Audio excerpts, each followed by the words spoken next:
سەرتا ڕێز و سڵاو بۆ هەمووانەی کە گوێ لەم پارچە ڤیدیۆیەگرن.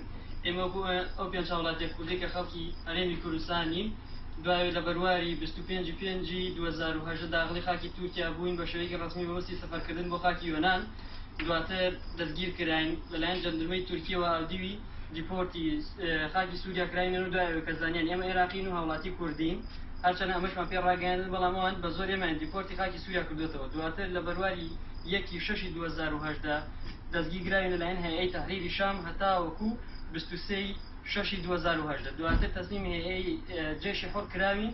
دواتر لەلایەن ئەم هێزانەوە کە زۆر سواسیان نەکەین بە شێوەیەکی سەلامەت ڕزگاریان کردوین کە هێزەکانی تیرۆر بە تایبەتی کاک شێخ لاهۆر سواسیان نەکەین و سەرۆکی فدراسیۆنی پەنابەران کاک عاریف دووبارە زۆر سواسی ئەویشەکەین و هەموو ئەو کەسانی کە بە هەر شێوەیەک بێ بە هەواڵپرسینێک بێن بە هەر پەیوەندێک بێ هاوکاریان کردوین. ئێمە زۆر سواسیان نەکەین، هیوادارین بە شێوەیەکی سەلامەتیش بگەڕێنەوە ناو کەسوکارمان.